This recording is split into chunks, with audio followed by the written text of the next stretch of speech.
स्वभावानां तथैव च पर्यायाणां विशेषेण नत्वा वीरं जिनेश्वरम्। जय बोले पंच परमेशी भगवान की जय। प्रातस्मरणीय वंदनीय आचार्य गुरुदेव विद्यासागर जी महाराज की जय। आचार्य समय सागर जी महाराज जी की जय। जगत पूज्य मुनि पुंगव सुधा सागर जी महाराज की जय। हम लोग चर्चा कर रहे थे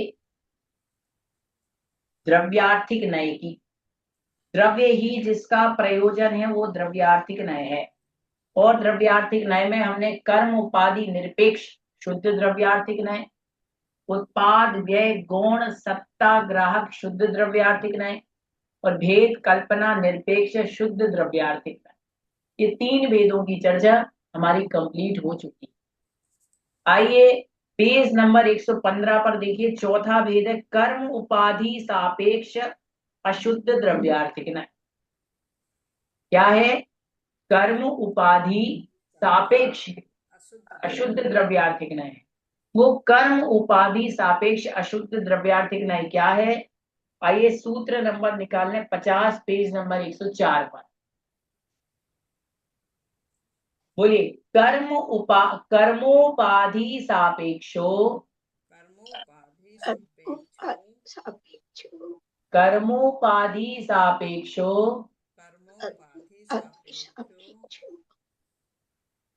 शुद्ध द्रव्यार्थिको यथा क्रोधादि कर्मज भाव कर्मज भाव आत्मा। आत्मा कर्मोपाधि सापेक्षो शुद्ध द्रव्यार्थिको यथा क्रोधादि कर्मज भाव आत्मा। अशुद्ध है भाई, शुद्ध है।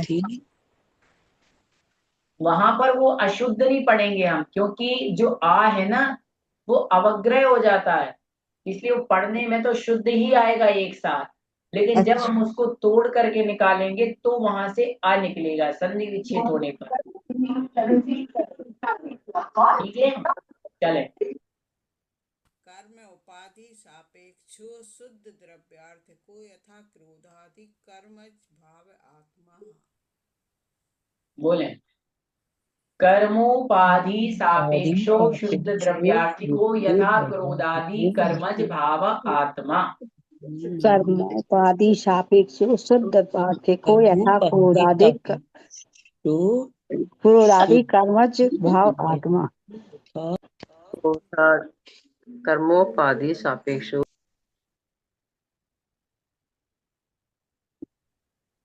कर्मोपाधि सापेक्षो शुद्ध द्रव्यार्थिको यथा क्रोधादि कर्मज भाव आत्मा। कर्म उपाधि सापेक्षो शुद्ध द्रव्यात्मको यथा क्रोध आदि कर्म।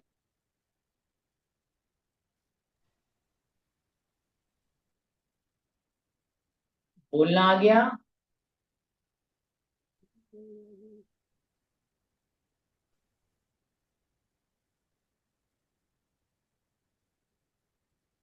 देखो, दो बातें होती हैं, एक किसी भी वस्तु का नेचर और एक विपरीत पर्याय। जैसे पानी का नेचर क्या है? शीतलता।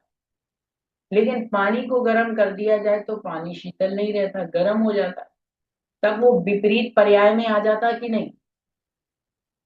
ऐसे ही हमारी आत्मा है, आत्मा का स्वभाव कभी क्रोध करना नहीं है। अभी किसी ग्रंथ में पढ़ा क्या हमारी आत्मा का स्वभाव क्रोध करना है? नहीं है ना। लेकिन फिर भी क्रोध आता है कि नहीं? कभी कभी आ जाता होगा। 10 दिन में एक बार आए, 2 दिन में एक बार आए, सुबह आए शाम को आए, कभी मान आ जाता, कभी मोह आ जाता, कभी लोभ आ जाता, आता है कि नहीं? तो क्या आत्मा क्रोधी हो गई? क्या आत्मा लोभी हो गई? क्या आत्मा लालची हो गई? लालच आ गया तो लालची, लोभ आ गया तो लोभी, क्रोध आ गया तो क्रोधी? नहीं, कहते वो अशुद्ध पर्याय है। क्यों है? कर्म उपाधि सापेक्ष। सापेक्ष का अर्थ मैंने क्या बताया था आपको? सहित। 8 कर्मों से आत्मा सहित है, इसलिए अशुद्ध द्रव्यार्थिक नहीं। आत्मा 8 कर्मों से सहित है। कर्मो उपाधि सापेक्ष का अर्थ है कर्म उपाधि की अपेक्षा से सहित यह अशुद्ध जीव। ये जीव कैसा है? ये अशुद्ध जीव द्रव्य अशुद्ध द्रव्यार्थिक नय का विषय है। ये जीव अशुद्ध है हमारा। क्यों है अशुद्ध? क्योंकि कर्म उपाधि से सहित है। हाँ, पहले तो साधना जी बड़े खुश हो रही थी क्योंकि शुद्ध द्रव्यार्थिक नय की चर्चा चल रही थी और संसारी को भी सिद्ध बना दिया। बोले माना कि आत्मा 8 कर्मों से रहित है, तो बोले सिद्ध हो गए, सोचने लगे कि हम सिद्ध हो गए। लेकिन अब ये सच्चाई है, 8 कर्मों से सहित है। 8 कर्मों से ये जीव सहित है, इसलिए ये जीव अशुद्ध है। कैसा है? अशुद्ध जीव द्रव्य है। ये हमारा जीव द्रव्य अशुद्ध है और सिद्ध भगवान का शुद्ध है। तो ये कौन से नय का विषय है? अशुद्ध द्रव्यार्थिक नय का। ठीक है। जैसे क्रोध कर्म जनित क्रोधादि रूप भाव रूप आत्मा, ये आत्मा कर्मों से सहित है कि नहीं? और पता चले अभी क्रोध आ जाए तो आ सकता कि नहीं आ सकता? कर्म का उदय तो किसी भी समय आ सकता है। अभी क्रोध भी आ सकता है, दया भी आ सकती है, क्षमा भी आ सकता है, मान भी आ सकता है, लोभ भी आ सकता है, लालच, कुछ भी आ सकता है। कोई भरोसा नहीं है कर्मों का। और अभी 1 मिनट में ही मन में आ जाए, मिथ्यात्व का उदय आ जाए, अरे क्या पढ़ना धर्म, खाओ पियो मौज करो। हम यहाँ 2 घंटे वो कर रहे हैं और बाजू में सहेली देखो सीरियल देख रही है, दूसरे कमरे में बहू सीरियल देख रही है और हम पढ़ रहे हैं। मन में देखो आने में कुछ नहीं है। मन में कर्म का उदय आए, परिणाम 1 मिनट में बदल सकते हैं, है कि नहीं? तो वो जो मन के अंदर भाव आया कि अरे क्या करना स्वाध्याय करके, चलो उठो, पुस्तक बंद करो, खाओ पियो मौज करो, बढ़िया चाय बनाते हैं, चाय में बिस्किट डोब करके खाएंगे, लो भाई किताब बंद हो गई भाव। तो ये जो विकारी भाव आए हैं, ये विकारी भाव है जीव की अशुद्ध पर्याय। ये क्यों आए विकारी भाव? क्योंकि जीव कर्मों से सहित हैं, इसलिए कहते ना कर्म होंगे ना भाव आएंगे।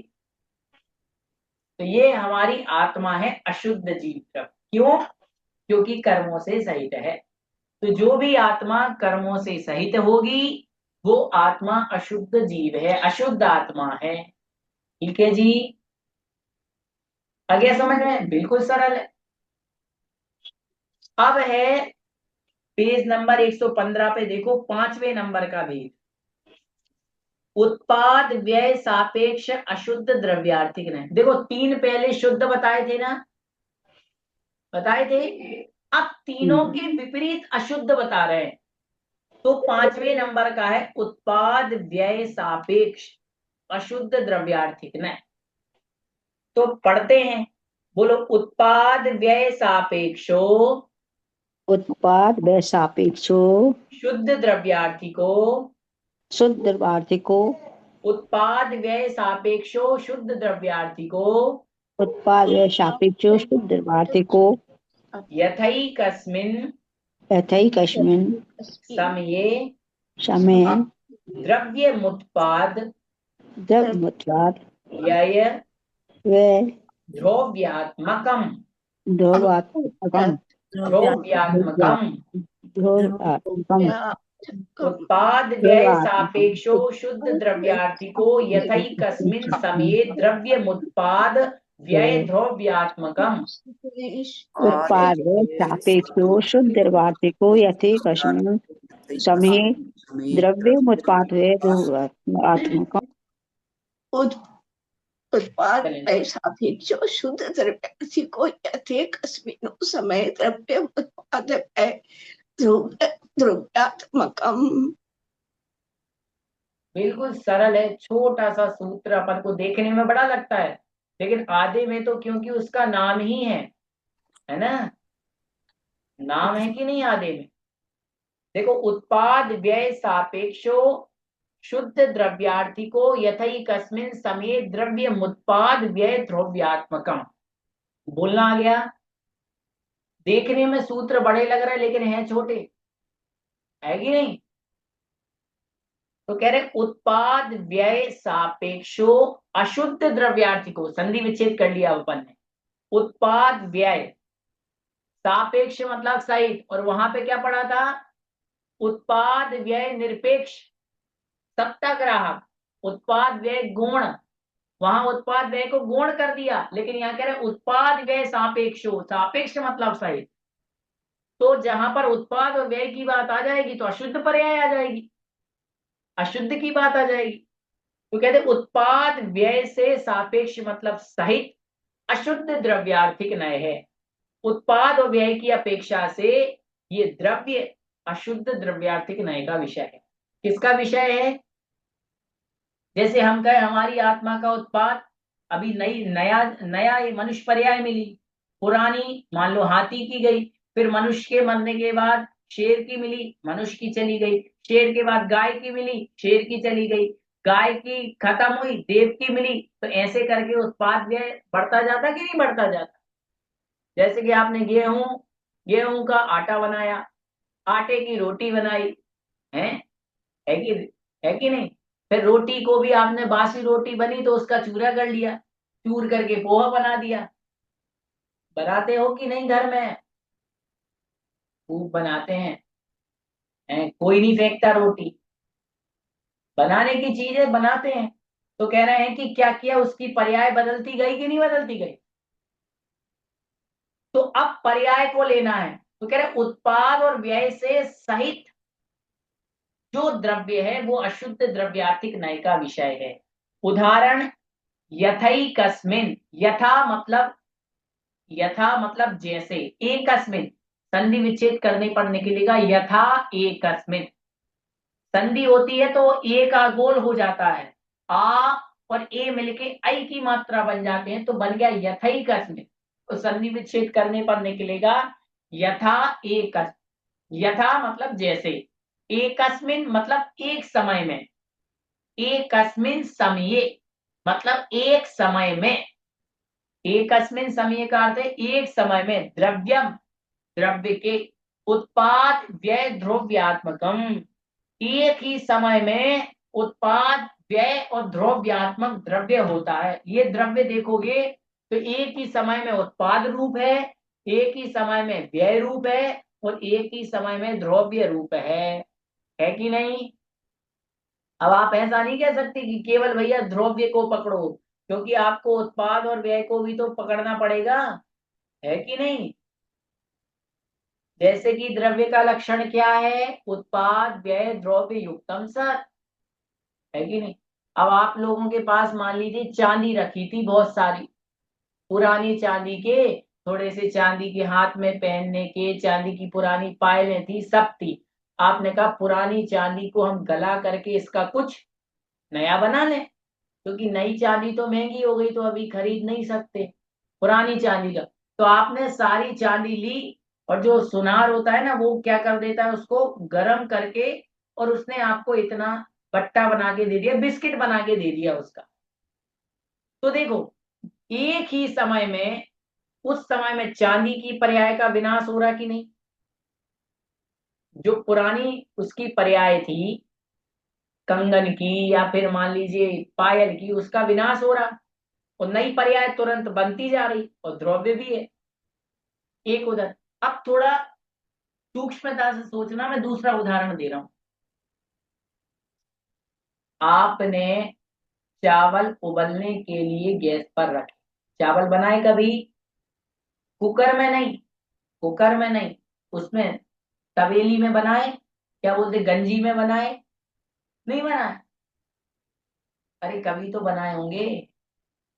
हाँ, संध्या जी बोल रही, रूबी जी बोल रही हमने बनाए, बनाए। मान लो आपने बनाए, कुकर में भी बनाए हैं तो दिमाग में चल, अब एक बात बताओ, चावल पकने में कितना समय लगता है? 10 मिनट। 10 मिनट लगते ना। 10 मिनट पहले आपने 1 गिलास चावल डाले और 10 मिनट बाद वो चावल 2 गिलास हो गए, मतलब कच्चे से पक गए। भाषा समझ, पर्याय बदल गई कि नहीं? अब बताओ नीलम जी, 10 मिनट में पके हैं क्या चावल, या प्रति समय पके हैं? वो चावल जो इतने से इतना बड़ा हुआ, वो 10 मिनट में हुआ कि प्रति समय थोड़ा थोड़ा बड़ा हुआ? प्रति समय हुआ कि नहीं? तो प्रति समय उसकी पर्याय नहीं बनी। 1 मिनट में कुछ और होगी, 2 मिनट में कुछ और, 3 मिनट में कुछ और, 4 मिनट में कुछ और, हुई कि नहीं? और उसका व्यय भी हुआ होगा पुरानी पर्याय का, और उस समय द्रव्य भी होगा। तो प्रति समय उत्पाद व्यय द्रव्य होता कि नहीं? बताओ, हमारी पर्याय में कुछ बदलाव हो रहा है कि नहीं? प्रति समय हो रहा है। अभिलाषा जी, प्रति समय हमारी आयु एक एक समय घट रही है, शरीर में हमारे परिवर्तन आ रहा है। आप ये नहीं सोचना कल भी 40 किलो वजन था, आज भी 40 है। तो कल के और आज के वजन में भले 40 किलो दिख रहा है, लेकिन हमारे शरीर में परिवर्तन आ गया। ये बॉडी का जो टेम्प या जो भी चीज होती है, जो कल था वो आज नहीं हो सकती, जो एनर्जी कल थी वो आज नहीं हो सकती, जो एनर्जी 1 सेकंड पहले है वो आज नहीं हो सकता, क्योंकि प्रति समय पर्याय बदलती है, ये नियम है। कल बताओ शरीर में जितना खून था उतना ही खून अभी है क्या? अरे आधी की आधी की आधी की आधी की आधा बूंद तो बड़ा होगा या कम हुआ होगा? बताओ। तो शरीर में परिवर्तन आता है कि नहीं? रात भर में बाल भी बड़े होंगे। अब आप कहते भैया जी रात भर में तो नहीं बड़े, हमने नापा था तो कल भी इतने ही थे, आज भी इतने। अब रोज नाप लेना तुम, 8 दिन बाद मिलेंगी। तो परिवर्तन हमें दिखाई देता है बहुत ज्यादा टाइम में। आपको बाल बड़े दिखेंगे 15 दिन में, नाखून बड़े दिखेंगे 20 दिन में, आपको चेहरा ये बूढ़ा होता हुआ दिखेगा 20 साल, 30 साल, 40 साल। बाल आपको सफेद दिखेंगे 40 साल बाद। एक एग्जाम्पल दे रहा हूं, लेकिन होता तो काम प्रति समय है ना। तो एक ही समय में चीज का उत्पाद भी होता है, व्यय भी होता है, द्रव्य भी होता है। इसलिए कहा गया कि ये जो जीव द्रव्य है ये अशुद्ध है। इसलिए उत्पाद और व्यय को आप ग्रहण करोगे तो ये अशुद्ध द्रव्यार्थिक नय का विषय है। आ गया समझ में? जैसे कि कभी आप लोगों ने मलाई से घी निकाला है, एक ही समय में मलाई से घी भी निकल रहा है, निकल रहा है। तो घी की पर्याय का उत्पाद हो रहा है कि नहीं? और उसी समय में जो वो मलाई रहती है वो मलाई जल भी रही है, उसी समय में घी भी बन रहा है, उसी समय में मलाई भी जल रही है, और उसी समय में उसके साथ दूध का अंश भी है, क्योंकि वो दूध ही तो है। घी है तो उसमें दूध का द्रव्य है, समझना बात आपको। और वो जो घी के साथ वो जो जल रहा है, जब थोड़ा थोड़ा वो जलता है ना, आखिरी में बचता है जो मलाई जलती चली जाती है, नवनीत, वो भी है। तो एक समय में आपको तीनों दिख रहे हैं। आ गई बात समझ में? ये कहलाता है उत्पाद व्यय द्रव्य। इसलिए इन्होंने कहा एक ही समय में उत्पाद भी हो रहा, व्यय भी हो रहा, द्रव्य भी हो रहा। एक व्यक्ति था, उसने गैस के ऊपर पानी गर्म करने को रखा, पानी गर्म करने को रखा। तो अगले व्यक्ति से पूछा कि भाई क्या हो रहा है? तो बोले पानी गर्म हो रहा है। पानी क्या हो रहा है? गर्म। मतलब नई पर्याय पानी की बन रही है। दूसरे से पूछा क्या हो रहा है? दूसरे ने कहा पानी की ठंडे पने की जो पर्याय थी वो खत्म हो रही, पानी का ठंडापन खत्म हो रहा है। और एक ने कहा पानी गर्म हो रहा है। दोनों बात एक ही है, पानी का ठंडापन खत्म होना या पानी गर्म होना, लेकिन बोलने का तरीका अलग है कि नहीं? सोचने की दृष्टि अलग है कि नहीं? बताओ। आ गई बात समझ में? तो बस यही चीज, एक समय में तीनों कार्य एक साथ होते हैं। अब अगला नय है, इसी में 5 हो गए। छठा है भेद कल्पना सापेक्ष अशुद्ध द्रव्यार्थिक नय। क्या है? भेद कल्पना सापेक्ष, भेद की कल्पना से सहित अशुद्ध द्रव्यार्थिक नय। पढ़ते हैं सूत्र नंबर 52। भेद कल्पना सापेक्षो शुद्ध द्रव्यार्थिको, बोलिए। भेद कल्पना सापेक्षो शुद्ध द्रव्यार्थिको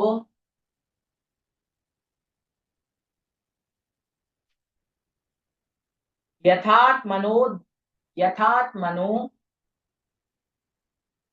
दर्शन ज्ञानादयो गुणाः, यथात्मनो दर्शन ज्ञानादयो गुणाः।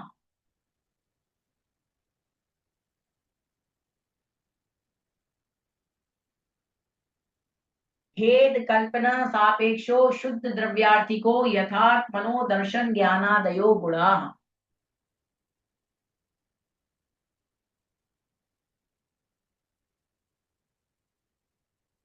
बोलिए। भेद कल्पना सापेक्षो शुद्ध द्रव्यार्थिको यथात्मनो दर्शन ज्ञानादयो गुणाः।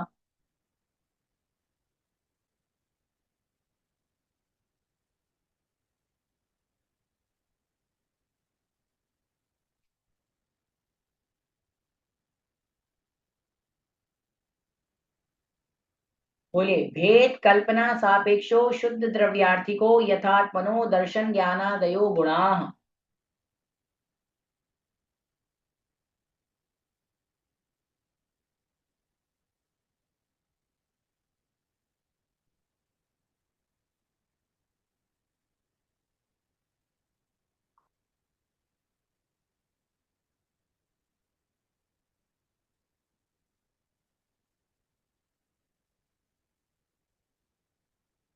बहुत सरल सूत्र है। कहते भेद कल्पना सापेक्ष अशुद्ध द्रव्यार्थिक नय। भेद की कल्पना से जो सहित है, आपको बता दें जहां भेद आ जाता है साधना जी, वहां व्यवहार आ जाता है। और निश्चय की अपेक्षा देखें तो व्यवहार तो नहीं है, व्यवहार तो अशुद्ध ही है। अपन कहते ना व्यवहार से ये मेरी माँ है, बोलो है कि नहीं? व्यवहार से भाई है, दोस्त है, यार है, बंधु है, लेकिन है तो सब झूठा, है कि नहीं? व्यवहार झूठा नहीं है। मैं माँ तो हूं किसी की, भाई तो हूं, मैं भी किसी का पुत्र हूं, लेकिन पर्याय की दृष्टि। तो भेद कल्पना से सहित, तो कह रहा है जहां पर भेद कल्पना की अपेक्षा से सहित अशुद्ध द्रव्यार्थिक नय का विषय क्या है? यथात्मनो, जैसे आत्मनो मतलब आत्मा के, ज्ञान दर्शन आदयो, ज्ञान दर्शन आदि, गुण मतलब गुण। भेद कल्पना सापेक्ष द्रव्य की अपेक्षा देखें तो आत्मा के ज्ञान दर्शन गुण, इसमें भेद दिख रहा है कि आत्मा का ज्ञान गुण, आत्मा का दर्शन गुण, आत्मा का ये गुण। लेकिन निश्चय से देखें तो आत्मा में कोई भेद नहीं है। आपको दिखेगा नहीं ये ज्ञान है, ये दर्शन गुण है। आत्मा दर्शन ज्ञान स्वभाव वाली है, वहां ज्ञान दर्शन आपको अलग से दिखेंगे ही नहीं। थोड़ा सा नए का विषय अब कठिन होते जा रहा है, ध्यान से समझ, उसमें कोई अंतर नहीं रह जाएगा। निश्चय में गुण और गुणी में कोई अंतर अभी आगे आएगा, गुण और गुणी में कोई अंतर नहीं रह जाता, पर्याय और पर्यायी में अंतर नहीं रह जाता। फिर समझ गए? बताओ भगवान के तो सब एक ही है ना। इष्टोपदेश में पढ़ा है ना, आत्मा का आत्मा के द्वारा आत्मा से ध्यान करना, निजात्मना गुरु, अपनी आत्मा ही गुरु है। ये पढ़ा कि नहीं? वही बात यहां पर आ गई कि भेद कल्पना निरपेक्ष, यहां पर भेदों की कल्पना नहीं है। अपन यहां भेद करते हैं कि अभिषेक ये पर्याय है और अभिषेक का जीव ये द्रव्य है। करते कि नहीं करते भेद? भेद आप और हम करते हैं। भेद व्यवहार करता है, निश्चय भेद नहीं करता। निश्चय की दृष्टि तो भेद रहित है, निश्चय तो अभेदी है, वो कोई भेद नहीं करता। भेद कहाँ होता है? व्यवहार में। तो कह रहे भेद कल्पना सापेक्ष, सापेक्ष है, भेद कल्पना से सहित है, भेद किया जा रहा है इसलिए अशुद्ध है, और भेद नहीं करेगा तो शुद्ध है। हमने पढ़ा था ना, भेद कल्पना निरपेक्ष शुद्ध द्रव्यार्थिक नय, वहां निज गुण, निज पर्याय और निज स्वभाव से द्रव्य अभिन्न है। किसी ने कहा द्रव्य और द्रव्य का गुण बताओ, निश्चय से द्रव्य बताओ और द्रव्य का गुण बताओ, बता सकते हो क्या? निश्चय में अलग है ही नहीं, दो चीज है ही नहीं, निश्चय में एक ही चीज है, निश्चय में कुछ अलग है ही नहीं। बताओ, सिद्ध भगवान में बताओ, चेतनता बताओ, क्षायिक ज्ञान बताओ, क्षायिक दर्शन बताओ, कहाँ है? अलग है क्या? सब कुछ उस आत्मा में तो है, हमारे में अलग है। हमारे शरीर की चीज अलग है, आंखों का काम देखना है, कानों का काम सुनना है, बोले कान नहीं हो तो सुन नहीं पाएंगे, मुख का काम बोलना है, यहाँ सब अलग है, लेकिन वहां कुछ अलग नहीं है। तो कहते हैं भेद कल्पना की अपेक्षा से सहित द्रव्य अशुद्ध द्रव्यार्थिक न्याय का विषय है, जैसे कि आत्मा के ज्ञान दर्शन आदि गुण हैं। ठीक है, आ गया समझ में? आपने भेद कर दिया, ठीक है। हाँ, मंजुला जी कह रही हैं निश्चय में तो आत्मा अखंड है, कोई भेद नहीं है। आत्मा त्रैकालिक टंकोत्कीर्ण ज्ञायक स्वभाव वाली है, बस बात खत्म। ठीक है, चले अगला। अगला भेद है 6 नंबर का, हो गया। 7वां है, अब देखो 6 में 3 तो शुद्ध हो गए और 3 अशुद्ध हो गए, ये आ गए समझ में, इनमें तो कोई दिक्कत नहीं। अब मान लो आपको अंतर भी लिखना है कि कर्म उपाधि निरपेक्ष शुद्ध द्रव्यार्थिक नय और कर्म उपाधि सापेक्ष अशुद्ध द्रव्यार्थिक नय में क्या अंतर है, तो अंतर लिख ही लोगे आप। तो ये अंतर भी करके आप देखना, इसका इससे, इसका इसके, इसका इससे, अपने आप। कर्म उपाधि निरपेक्ष में तो ये आत्मा यदि कर्म उपाधि निरपेक्ष मान ली जाए तो हम सिद्ध बन जाएंगे, और कर्म उपाधि सापेक्ष है इसलिए ये आत्मा अशुद्ध है। आ गया समझ में? अब अगला 7वें नंबर का है अन्वय सापेक्ष। अन्वय सापेक्ष द्रव्यार्थिक न, तो पढ़ते हैं अन्वय सापेक्षो द्रव्यार्थिको, बोलिए अन्वय सापेक्षो द्रव्यार्थिको यथा गुण पर्याय स्वभावम द्रव्यम, यथा गुण पर्याय स्वभावम द्रव्यम।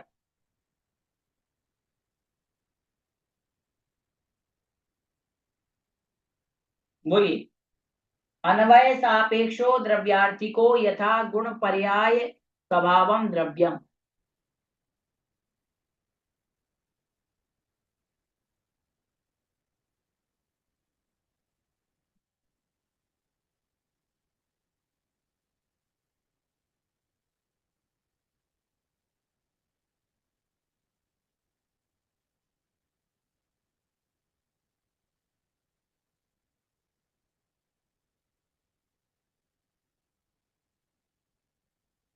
बोलिए संपूर्ण अन्वय सापेक्षो द्रव्यार्थिको यथा गुण पर्याय स्वभावम द्रव्यम।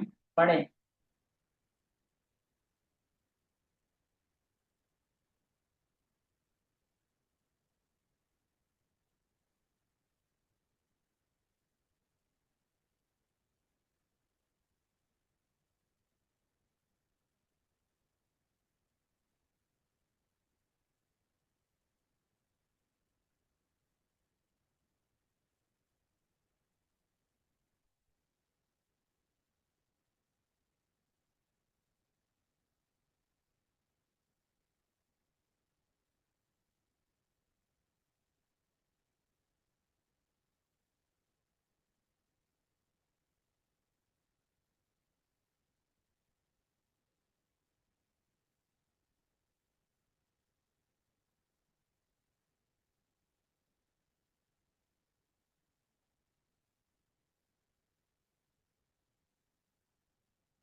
कहते हैं अन्वय सापेक्षो द्रव्यार्थिको यथा गुण पर्याय स्वभावम द्रव्यम।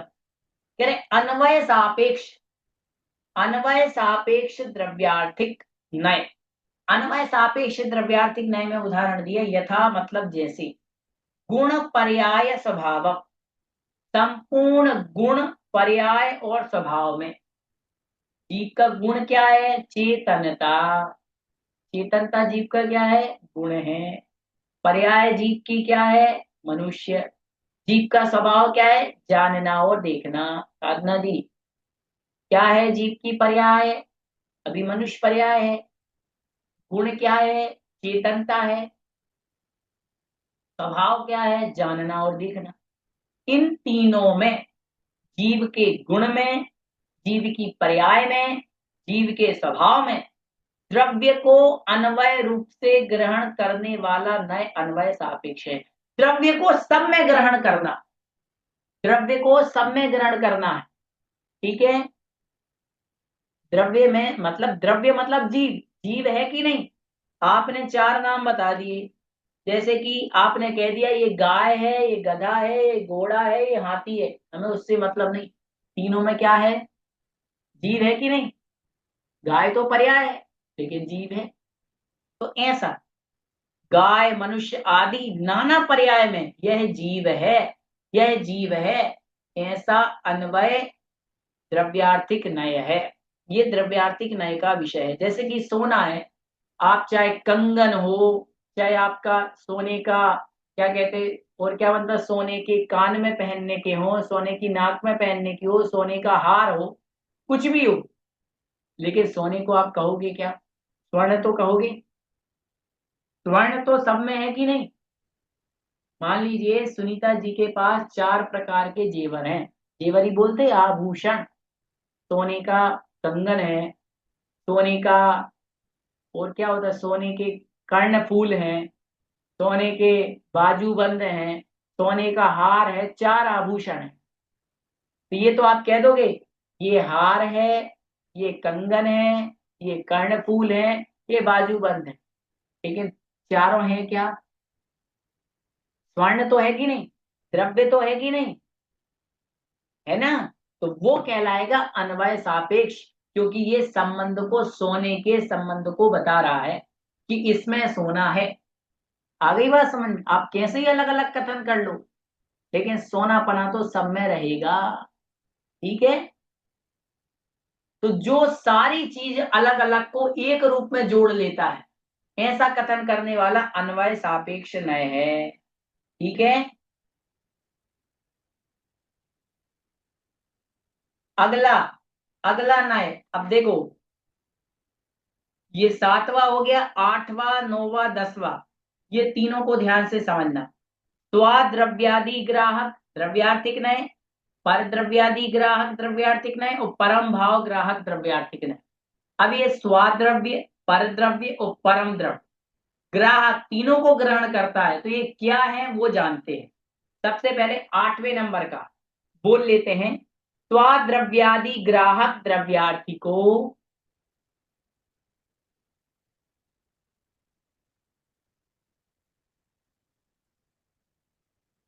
बोलिए, स्वाद्रव्यादि ग्राहक द्रव्यार्थी को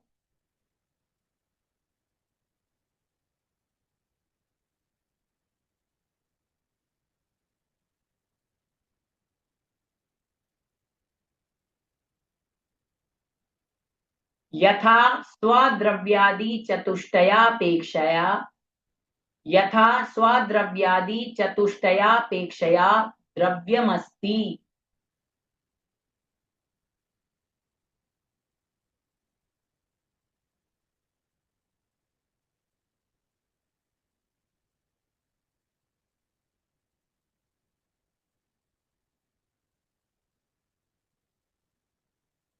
तीन चार बार बोलिए, स्वाद्रव्यादि ग्राहक द्रव्यार्थी को यथा स्वाद्रव्यादि चतुष्टयापेक्षया द्रव्यम अस्ति, द्रव्यम अस्ति।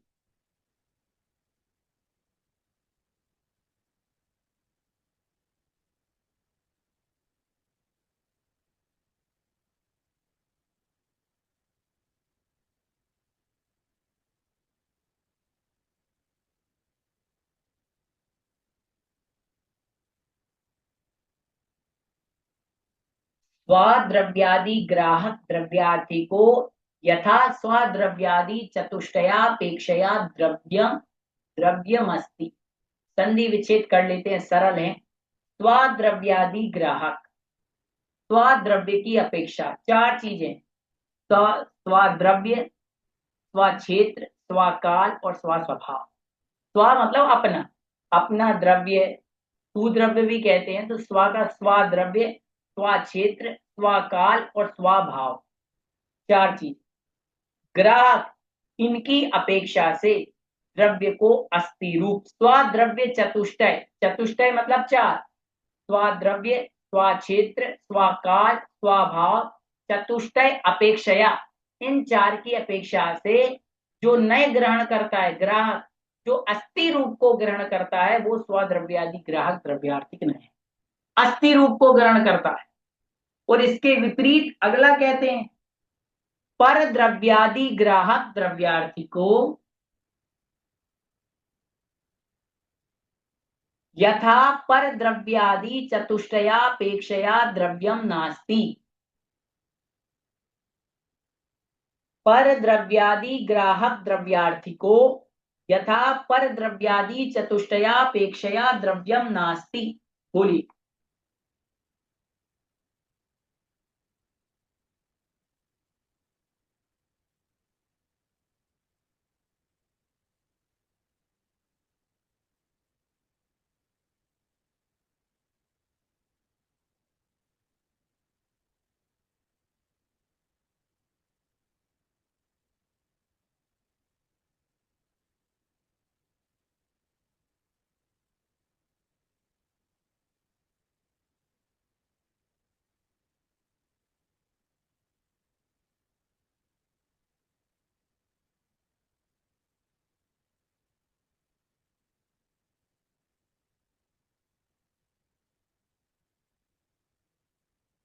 पहला है स्वाद्रव्य चतुष्टय, स्वाद्रव्य चतुष्टय ग्राहक द्रव्यार्थिक नय।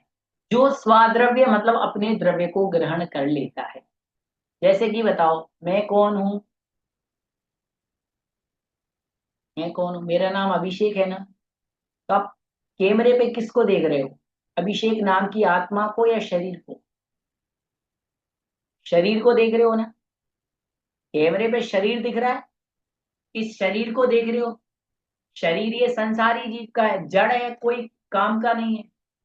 एक अपेक्षा से समझना ध्यान से, शरीर है, जड़ है, नष्ट हो जाना एक दिन। लेकिन इस शरीर में रहने वाली कौन है?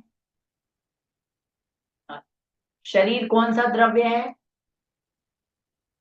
पुद्गल। शरीर पुद्गल है कि नहीं? लेकिन आत्मा इसमें कौन है? जीव, जीव द्रव्य है। तो आत्मा इस शरीर में रहने के बाद भी अलग है कि नहीं? बता। शरीर में आत्मा रह रही है लेकिन अलग है कि नहीं? तो स्वाद्रव्य की अपेक्षा से शरीर में रहते हुए भी आत्मा अलग है। आई बात समझ? स्वाद्रव्य मतलब जीव द्रव्य की अपेक्षा, क्षेत्र जीव द्रव्य के क्षेत्र की अपेक्षा, स्वाकाल जीव के काल की अपेक्षा, स्वाभाव जीव के भाव की अपेक्षा से जीव अलग है और पुद्गल अलग है। एक साथ रह रहे हैं लेकिन जीव और पुद्गल का भाव एक सा नहीं हो सकता। एक सा भाव हो सकता है क्या? जीव चेतन है और पुद्गल अचेतन है। बोलो, आ गया समझ में? एक साथ रहते लेकिन दोनों का काम अलग अलग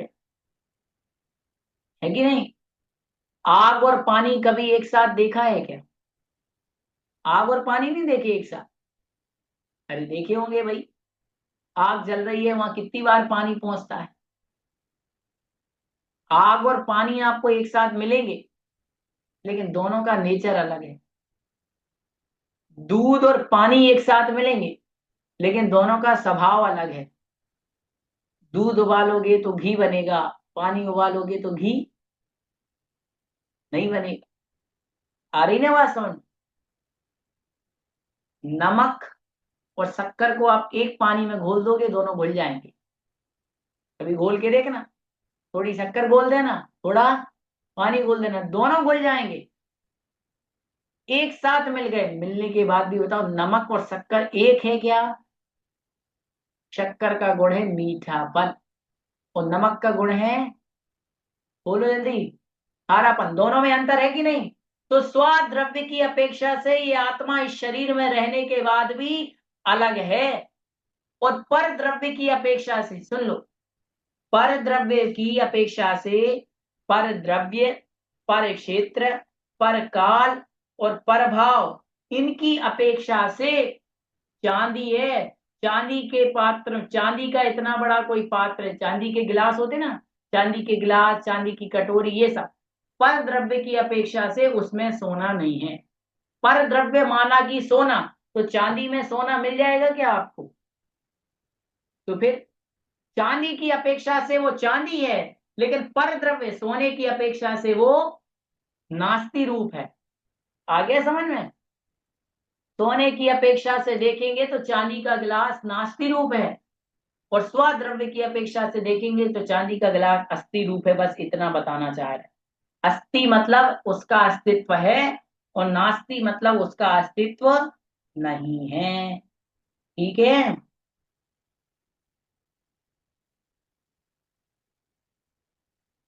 आ गया समझ में?